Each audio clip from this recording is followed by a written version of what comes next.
Okay, so today we're going to do chapter 11. There's not really much math per se associated with chapter 11. It's just a matter of sampling, knowing what sampling is, the type of samples we can take, the type of bias we can have with the samples. So starting out with sampling, you go through the whole thing. A population is an entire group of individuals or things to be inferred upon. So your population is your big group, right? A sample is a smaller group that is selected from the specified population. So you got a big population, you're going to take a smaller portion of that population to sample so that hopefully from that sample you can get some kind of inference from the big population. Sample surveys are polls that ask a small group of people questions in hopes of learning something about the overall population. Any summary found from the data is a statistic. If the statistic we compute from the sample reflects corresponding parameters accurately, it is said to be representative. A sample that over or underemphasizes some members of the population is said to be biased. So these aren't all the statistics we can have, obviously, but just a handful of examples of statistics. So the mean is a statistic, the standard deviation is a statistic, correlations is a statistic, regression coefficient is a statistic, proportions of statistic. We can pull all types of statistics on data. The first method of sampling we have is something that maybe you or your parents filled out recently, a census, right? The United States takes a census. So with the census, we try to survey the entire population, okay? So everybody takes the census, okay? A census will provide the best possible information. A lot of times censuses cost a lot to do, especially with a large population. So if we have like the entire United States and we want to interview everybody in the entire United States, it takes a long time and it takes a lot of money to do that, right? So it can be difficult to complete. Some individuals in the population are going to be really hard or expensive to locate, right? So maybe it's easy to capture people in the lower 48, but if I have to go up to Alaska and start interviewing people, it's going to get kind of difficult, right? Okay, it might be impractical. Now, when you do a sample, you don't necessarily always have to sample people. So think about a bakery that has cookies, right? Sometimes you're going to take a sample out of your batch to see, make sure they turned out right. When you take a sample, you don't want to take a census of the entire batch because you don't want to take a bite out of every single cookie, right? Wouldn't make sense.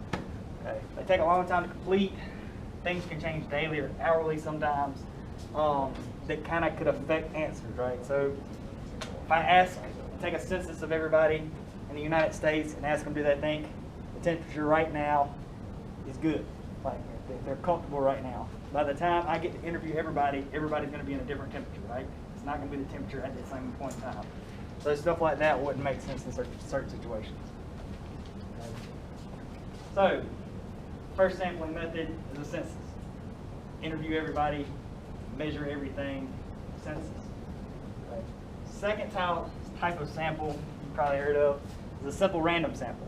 We just randomly select however many number of items or things that we want to put in our sample. So each subset of n items is equally likely to be chosen as the sample.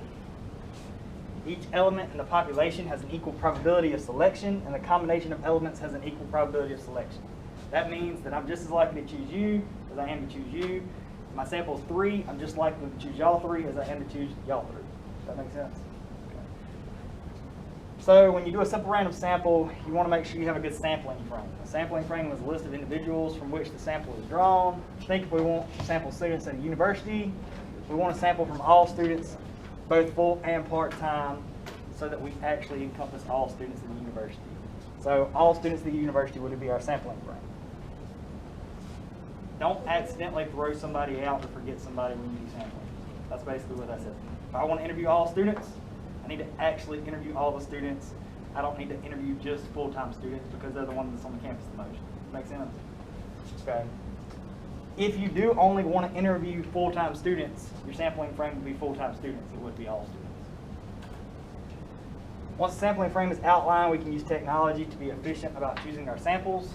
We can assign each student a random digit between 0 and 9. Make sure you assign them randomly, not systematically. And we can choose to sample all the students, say with the number 3. So I can give all the students in the university a number 0 to 9 and say, okay, I'm going to sample everybody that turned out with a number 3. And then go try to sample all those. Or you could give everybody in the university their own digit, say their student ID, and then use a random number generator to generate student IDs and generate, say, 30 of them, and then go interview those 30 students. That's fine with it. So it's simple random sample. Now, when you do a simple random sample, each sample is not going to be the same. So if I say I did a simple random sample of people in this class, and I want to determine the average height of people in this class. If I took a sample of 3 people, and I found their average height, I could use that as a representative for this group. If I took another sample of 3, I wouldn't expect it to be the same. Does that make sense? So if I took you, and you, and come up with, I don't know, 5'6", and I took you, and you, and want to come up with 5'8", that's okay, right? You don't expect your sample averages to all be the same. Okay, we call sample-to-sample differences sampling variability. Now, we want to get to a point where we sample enough people so that we have small sample variability, right? So if the more people I sample, the less the variability should be. The next style of sampling we can do is stratified sampling. The population is divided into subgroups called strata. A simple random sample, which is what SRS stands for, not my nuclear facility down the road, is drawn from each strata. Sometimes it pays to use certain subgroups as strata in order to help ensure your sample more closely resembles your population. Okay, so the example I have here, it says if you sample students at a university about their level of support for funding of the football program and the university is 60% men, 40% women, a random sample could return results where you sample 70 men and 30 women, or 65 women and 35 men. The idea being that the overall men's support may significantly differ from the overall women's support. Using stratified sampling, we can force 60 samples from men, 40 samples from women to more closely model the population ratio. Okay? So a lot of times, different variables affect how people answer or what you see, right? So if we can control those in a sense, but still keep it kind of random, a lot of times we'll get answers back that'll more closely model the population, right? So that's simply what that says. So you can imagine the importance of stratifying by race, income, age, and other characteristics depending on the questions asked in the survey. So if I have a company of 100 people, right? And I have, say, 10 management, 90% regular economy workforce, right? So 10% of my company's management,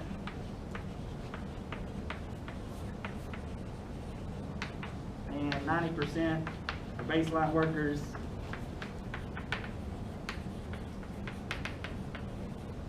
And I go out and I interview people, are you happy with your salary? Right? Okay? And I wind up choosing all of my management, but only 4 of my baseline workers. I'm going to think that everybody's happy because the management makes more money. They're probably more happy with their salary than the baseline workers are. I'm going to think that people are overall more happy with their salary than what they probably actually are, right? Okay, so instead what I could do is I could stratify my sample. I could say, okay, I want to make sure if I'm going to sample, for instance, 10 people, that 1 of them's from management, 9 of them are from baseline. Does that make sense? That way it kind of more closely resembles the population. Okay. Same thing with this example. Like I said, if you were stratifying based upon gender, and you had 40% women and 60% men, you could specify that you're going to sample 60% men and 40% women. Now when I do this, what I'll basically do is go into these strata, and I will take a simple random sample and choose 1 person here, and I'll do a simple random sample here too, and choose 9 people. Does that make sense? So it's still random, the categories are just a little forced.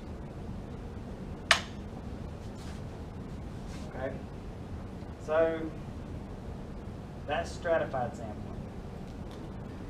Now, stratified sampling and cluster sampling to a lot of people seem really similar. And that's usually what people get mixed up when I ask them. Usually what I'll do is I'll lay out a scenario and say, okay, this is how we sampled, which group is it? Is this simple random sampling? Is it stratified sampling? Is it cluster sampling? Is it a census? Is it systematic sampling? and that's usually all I look for, right? We don't get too deep into sampling here. We just kind of gloss over it. I want you to know the types and the ways you can do it kind of properly if you ever had to do it. I know when I learned sampling, I learned it briefly, and then I had to take an entire class on it. Okay, we don't offer an entire class here, obviously. So you're just going to get the glossed over brief version. But you do need to be able to identify which sample is which. If I give you a systematic sample, you need to say, that looks like a systematic sample. If I give you a cluster sample, that looks like a cluster sample. Usually the two that people have problems delineating with are cluster sample and stratified sample. So in a cluster sample, you're going to have groups of one or more units are formed, and then a subset of these groups is selected using a simple random sample. Once the clusters are selected, then some or all of the observation units, then the cluster are sampled. Okay. So here in stratified, we had something that was important, like a factor that was important that we needed to look at and kind of make sure we pulled a certain percent from. In cluster, what you'll have,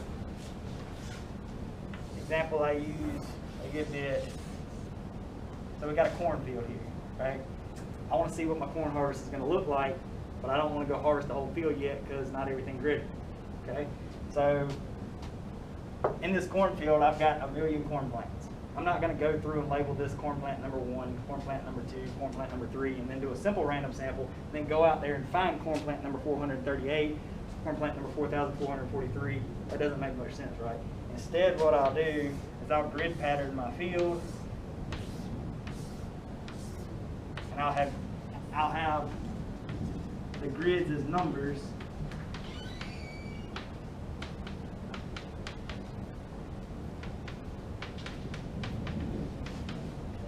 I'll use a simple random sample to choose, say, 3 numbers in this case. You can choose more than 3. But I'll take a simple random sample of 3 fields, or 3 clusters, right? So say my simple random sample returns that I'm going to pick 10, 16, and 1. Then what I can do with a cluster sample is I can go in there and I can sample everything in this group, and this group. Maybe I run my combine through those 3 areas of the field.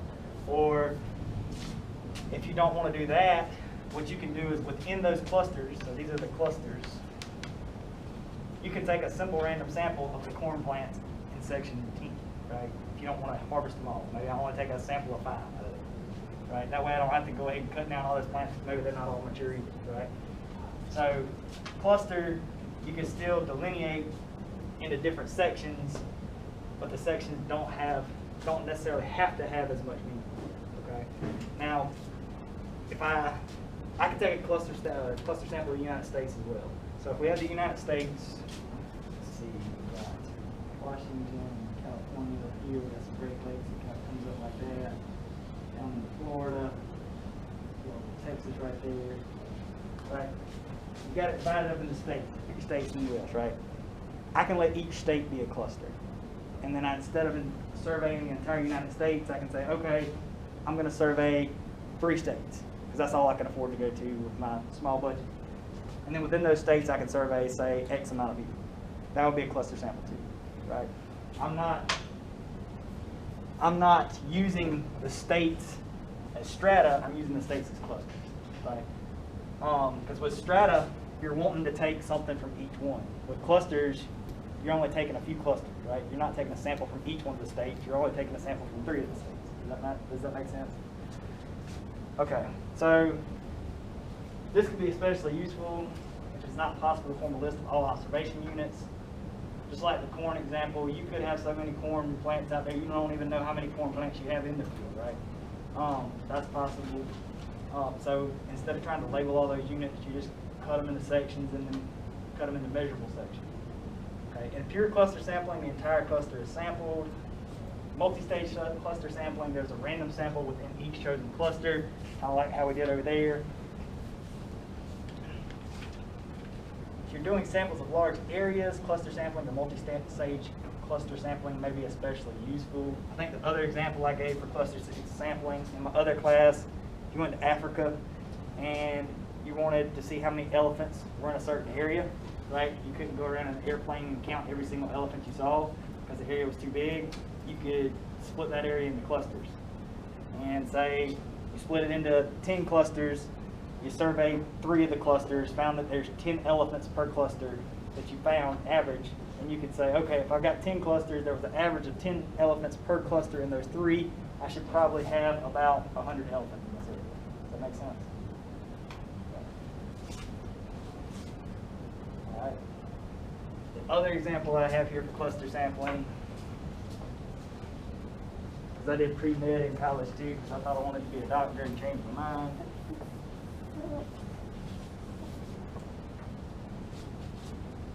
You could do bacterial counts on a petri dish. So you have a petri dish, right? You set a bacteria culture. After a certain amount of time, the bacteria grows however it grows, right? If you have to sit there and count bacteria on a petri dish, it sucks, right? So you got to count this whole area. If you take too long to do it, bacteria is constantly multiplying, right? Or maybe it's white blood cells or something else that multiplies, fungus. If you take too long, say the fungus multiplies every hour, right? You can't count the whole petri dish in an hour, so if you take over an hour, maybe it doubles every hour, right? So you're not getting an accurate reading on it because you're taking too long. What you might do is a cluster sample. You might break it up into clusters just like you did the field. Say, okay, I'm going to break it into clusters. There's X amount of clusters, right? So if there's 1, 2, 3, 4, 5, 6, 7, 8, there's 20 clusters. I sample 4. Okay. Finding the first one that I've got 250 bacteria, the next one I got 300, the other one I have 275, the next one I have 425. I could add those up, divide by 4, and know the average amount of bacteria per cluster. Then I've got 20 clusters. I can take that number and multiply it by 20 and see about the average amount of bacteria I have on the petri dish from when I started to say 4 hours later. Does that make sense? Cluster. Okay. Multi-stage sampling. What multi-stage sampling does is it combines different types of sampling methods. Okay. So what you can do, you've got cluster sampling, you've got stratified sampling, you've got simple random sampling so far. Then we're going to get the systematic here in a minute. But you can incorporate different sampling methods into each other. So say you wanted to take a cluster sample, right? But within your cluster you have maybe 2 different types of things, and you need to make sure you have an appropriate amount of those after you do your simple random sample. So you could start with your clusters. You could choose your clusters. You got 3 of them you chose. And then within those clusters, you can say, okay, now within these clusters are 2 different genus of plants here. And I want to make sure, since there's 60% of one genus and 40% of another genus, I want to make sure that percent lines up. So within that cluster sampling, you can do a stratified sampling. And even after that stratified sampling, it might be too many things for you to actually calculate, so you can do a simple random sampling after that. So if you start stacking these methods together, it's called multi-stage. Okay. You could do that to make things easier, because a lot of times when you actually get into research, you have a whole lot of stuff, a whole lot of possible units that you could actually study, and it's too much, right? So to find effective ways to do it, a lot of times you have to do sample methods within sample methods. And there's ways to handle those that we're not going to go into in this class. You can also employ a sampling method in several ways. A lot of times that's done with cluster sampling, right? So sometimes we'll take a cluster within a cluster within a cluster within another cluster, because the clusters are all just too big.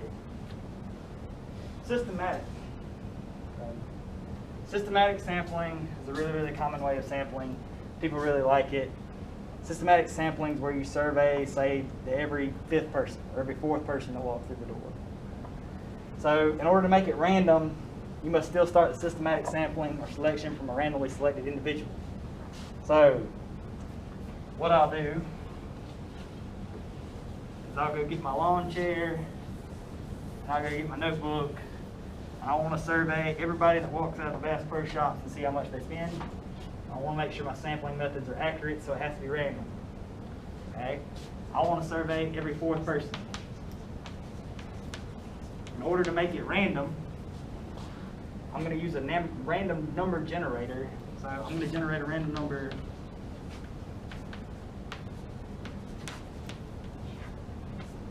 Let's say it happens to be 7. I'm going to sit out front there and say, okay, the 7th person that walks through the door is the first person I interview, and then I interview every 4th person after that. So I don't choose the person I start on, I just choose how many people after that I do. Does that make sense? So it has to be random in a way. That's the way to make it random.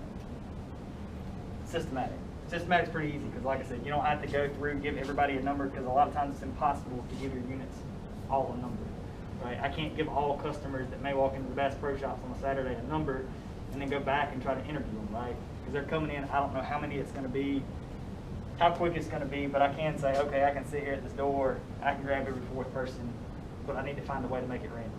The other thing is, when you do that, you have to make sure that the way they come in is not associated in any kind of way. So you can't go home or go to your friend's house and say, I need 8 of y'all, make sure you're the 4th person in that row so that y'all are the ones I interview and not the other people. Does that make sense? I want to make sure that this number is really, really high, so I want y'all to be the ones in line, that way you can tell me you spent a lot of money. Right? Can't do stuff like that. Systematic sampling is a lot less expensive than true random sampling. You have to justify the assumption that the systematic model is not associated with any measured variables. You do have to be kind of careful with this. If I was sitting in a restaurant, or sitting out in front of a restaurant, doing a systematic sample of people coming in and out of the restaurant, right, and I was surveying every 2nd person, maybe that wouldn't make sense if a lot of people were going in 4 at a time, because 2 of those people that you were interviewing had the same bill, so they spent the same amount of money. Does that make sense? How much did your meal cost altogether? Or how much did your group's meal cost altogether? When people are going in 4, 5, 6 at a time, you're going to get a lot of repeats, which makes no sense, right? But be careful of that. All right, so those are the types of samplings we can have. Like I said, what I'll do is give you a scenario, and I'll say, okay, this is how they were sampled. What kind of sampling is this? And you'll say, oh, well, that was systematic sampling. Or, oh, that's a simple random sample. Or, oh, that's a cluster sample. That's a stratified sample. That sounds like a census. That's all I'm looking at. The other thing we have to talk about is mistakes that can be made when you're sampling or when somebody else is sampling. Okay. So the first mistake you can have is voluntary response. Okay. A lot of people that give out surveys and do surveys, and I'm sure you've seen it on the internet, they do voluntary response samples. What that is you basically put up a survey and you ask anybody and everybody to respond to it.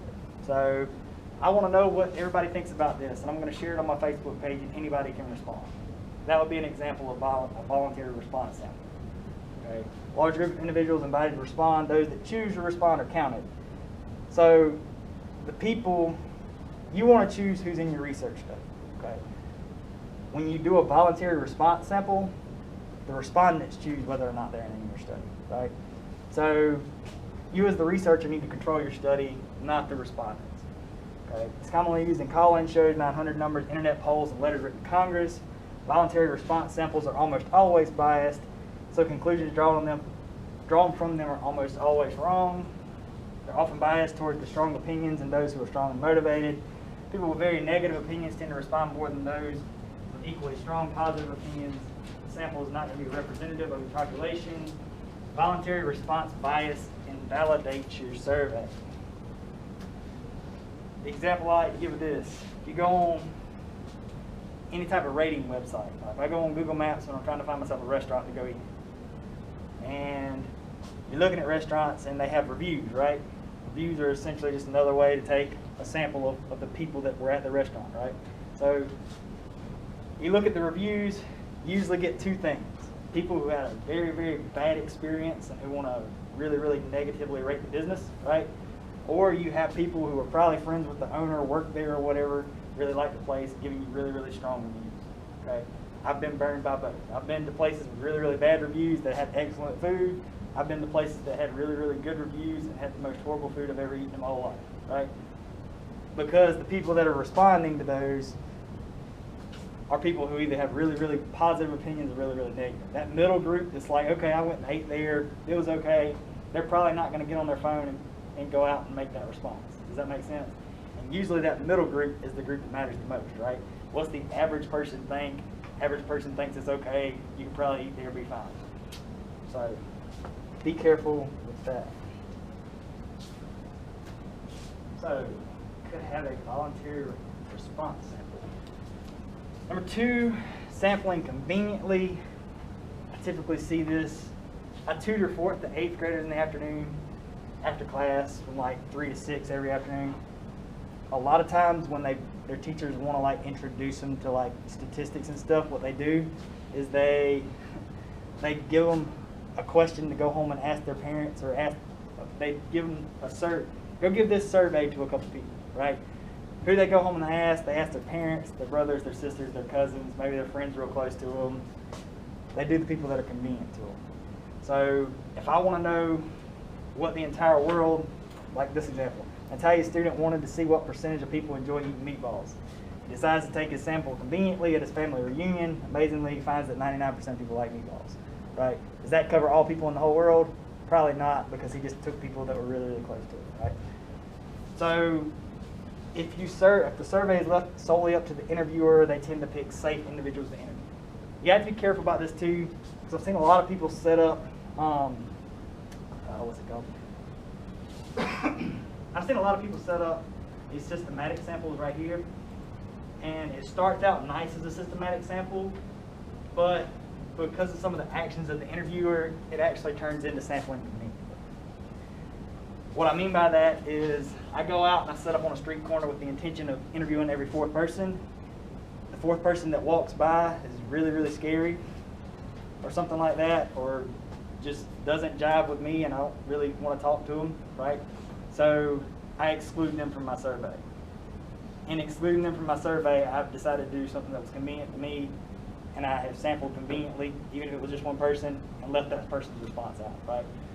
So I have left that person out. Maybe it was my ex. She walked by. Oh, hell no, I'm not talking to her. She's going to have to be left out the survey, right? But I've left her opinion out. Her opinion matters, even though it really doesn't. But her opinion matters, and I've invalidated my survey, right? Okay, so you got to be careful with that. Okay, number 3, using a bad sampling frame. So a simple random sample with an incomplete sampling frame introduces bias because the individuals included may differ from the ones not in the frame. Okay, example I have here is sampling students at a college during summertime.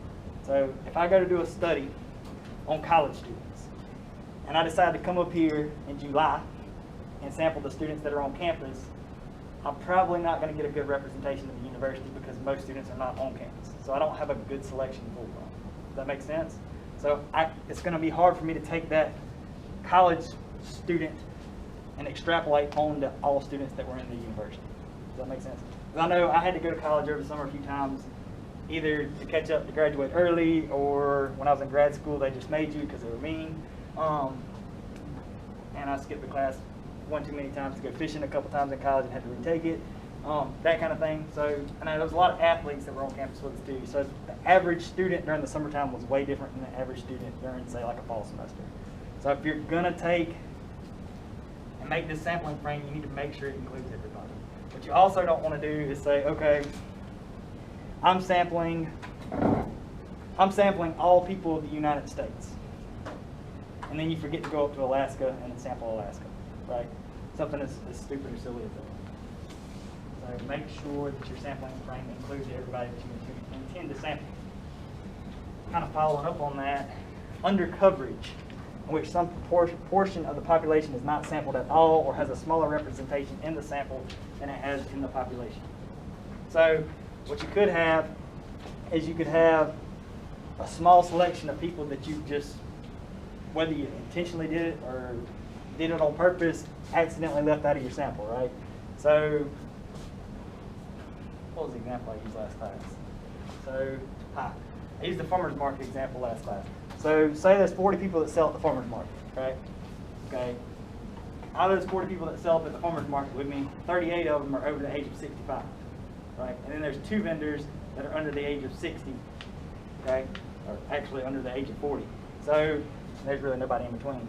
So if I did a sample of people at the farmer's market, and I took a simple random sample of those 40 people, there's a good chance that I'm probably not going to capture one of those 2 younger people, right? And their opinions matter. So a lot of times, in order to avoid undercoverage, what we'll do is we'll take something like a stratified sample so we can make sure we include at least a small percentage of those people. Does that make sense? The other thing that can happen, and I've seen it happen before, is you can go in, let's say we go into a state, and it's getting ready to be election time. So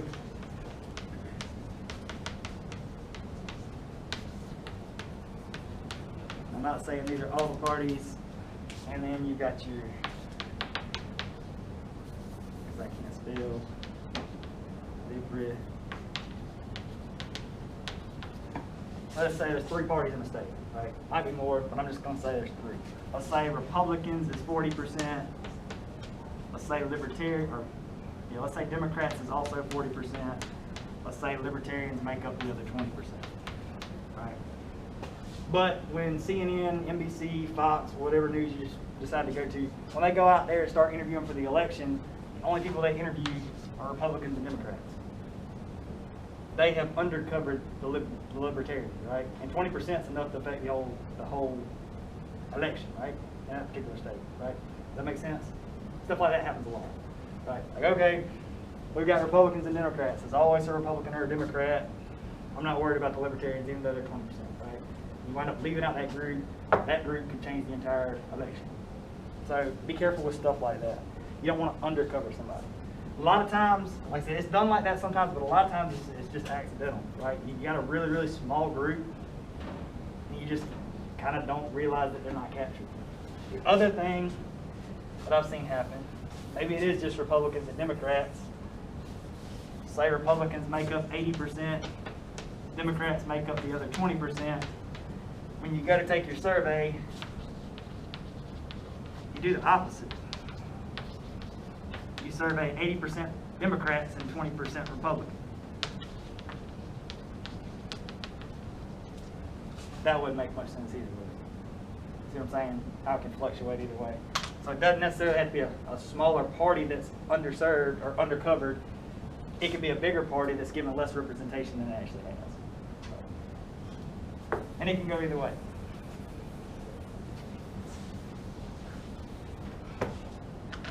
All right. Next one we have is non-response bias. All right, non-response bias. No survey succeeds in getting responses from everyone. The problem is that those who don't respond may differ from those who do. And they may just differ on the variables that we actually care about in the survey. So, I hope you don't have to, because I've had to. If you ever have to use the phone and call up people and try to give them a survey, you're going to get a lot of people that hang up on you and call you nasty names, say leave me the heck alone, all that kind of stuff, right? If I've got to interview 100 people, I might as well plan on calling 1,000, 10,000 of them, right, to get those responses. So I have a lot of people that don't respond. If you go out and give a hand survey and you're walking up to people on campus and say, hey, can I survey you about this? You're going to have a lot of people that say no and just keep walking or don't even acknowledge that you even alive, right? So you're going to have that non-response bias. A lot of times there's nothing you can do about it, right? You can't force somebody to take your survey. So usually what I do with non-response bias when I'm taking surveys and stuff, I just keep a tally, okay?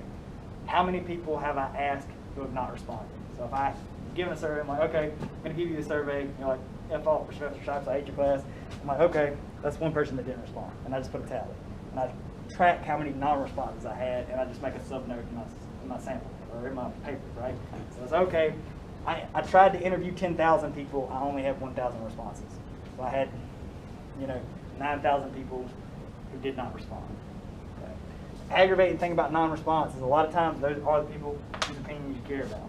If you own a restaurant, right, you're trying to get people, trying to see what people think about a new menu item, right, and you had a full restaurant that night, okay, a certain percent of those people are probably your friends, so they're probably going to stop at the door to take the survey, right? A couple of those people maybe hated the dish. They're probably going to say, I thought it was terrible, stop and let you know that. The people that thought it was okay would probably eat it again, are probably going to be the ones that walk out and not stop and say, that was a decent dish, I'm probably going to eat it again. They're probably just going to head to their car and not respond to your survey. Does that make sense? And they're kind of the opinion you care about. They're the people that don't have strong responses, don't have terrible responses, but the people that you kind of expect to see back on a regular basis. Does that make sense? So, non-response bias. A lot of people confuse non-response bias and response bias is really close in name. Response bias refers to anything in a survey that the survey design that influences the responses.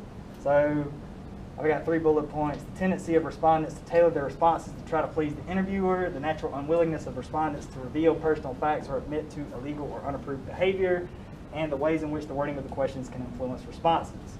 So if I go out and I'm taking interviews from people, right? And say I'm asking people, do you like the environment, right? Right? Do you want to save the trees? And I decide to wear a Save the Trees t-shirt. Am I going to, a lot of people that I ask, like, okay, do you care about the preservation of this forest across the street? And I'm wearing a Save the Trees, the ecology is important and stuff like that. People are going to know my thoughts and opinions, so they're not going to come up to me and say, nah, I want to burn that thing down. Let's put a parking lot over there, right? Because they know how I feel. When you go out, you need to kind of be neutral, right? That way, people aren't tending to tailor their responses to try to please you because they're afraid to make you feel bad. The other example I use for that is, say your friend has a business, right? And he's trying to get this business up and running. He's got this new product he wants to sell.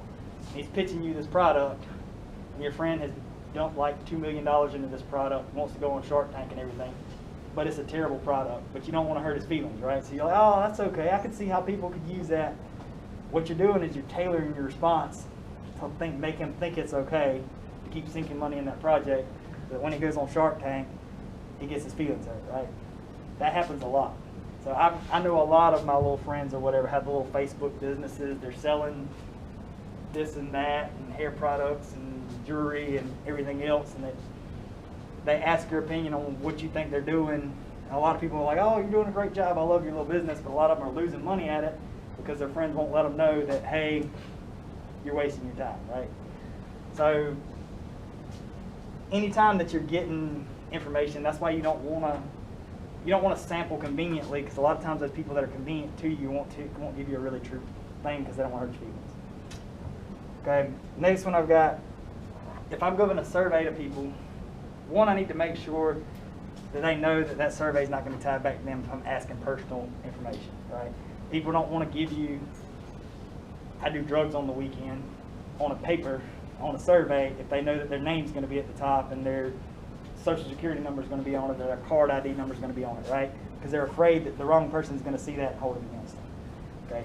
Even when you don't have that information on there, it's hard to get people to fess up about doing illegal things and stuff like that, and personal things, right? So a lot of times you're going to have people who give responses that aren't necessarily true, right? I think an example I used on a test 2 semesters back said something to the fact of a young university police officer who had just started his job on campus wanted to help curtail the local use of drugs on campus or something like that. So he decided to come up with a survey and see what percentage of students use drugs recreationally.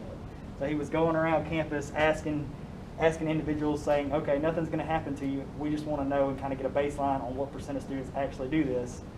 And amazingly, he found that there was no drug use on campus because nobody was brave enough to fess up, right? Nobody was going to tell a police officer, yeah, I did blow in the bathroom 5 minutes ago or whatever, right? Because of his position, right? So you got to be really careful how you approach these questions on your surveys. And you got to keep in mind, no matter how you approach them, sometimes depending on the question, you're not going to get a truthful response. Okay, that would be an example of response bias. Okay. The other thing, when you word your survey questions, make sure they're flat, cut, and dry. Okay. Do you like company X? Be a good question. Do you like company X knowing that they kill baby seals with their pollution? Probably not the correct question, because who's going to say yes, right? So try to make it really cut and dry, simple on your question. So ways to think about bias. Look at bias, or look for bias in any surveys you encounter. There's no way to recover from bias sampling method or survey to ask a bias question. So if you introduce bias into your stuff, you're not going to be able to recover from it. You're just going to have to redo the whole thing. Keep that in mind, especially if you're working for a company. Because if you blow all the resources on a sampling method, and it's not a proper sampling method, you're probably going to lose a lot of money and get fired. spend your time and resources reducing your bias before you actually do your survey or your study. Think about the members of the population who might be excluded from your survey. If you can, test pilot your survey. So if I plan on surveying 10,000 people, I'm probably going to make my survey and give it out to 10 people, let them try it, and let them give their opinion. Do I have any questions that are going to be worded in ways that can influence responses? Is this question clear? Do you even know what we're asking for here? I've taken a lot of surveys where the question's like that long, and I don't even really know what they're asking. Does that make sense? Always report your sampling methods in detail in your paper, so that when you're reading a paper, if I know that this person did this study, I want to know how they sampled. Like, don't hide that. If you hide that, it makes it seem like you did something wrong. So report it in detail. I did a systematic sample outside the Macy's at 9:05 on a Saturday morning in 2008. Just be really, really careful about laying out how you actually did it. That's the hardest thing I find usually when I'm trying to actually back trail reports and statistics online, is figuring out how they actually sampled. Right. That, I think, covers all the sampling. Like I said, what I'll do, I'll tell you how something was sampled. You have to tell me what type of sample was taken. And then I'll tell you about a sample, and I'll ask you if there's any bias. And you'll say, yeah, there was some non-response bias. Yeah, there was some response bias. Yeah, that question was worded in such a way that it tailors the response. That's the kind of thing I'll be looking for on the test. Other than that, if you have no questions, y'all have a good weekend, and I will see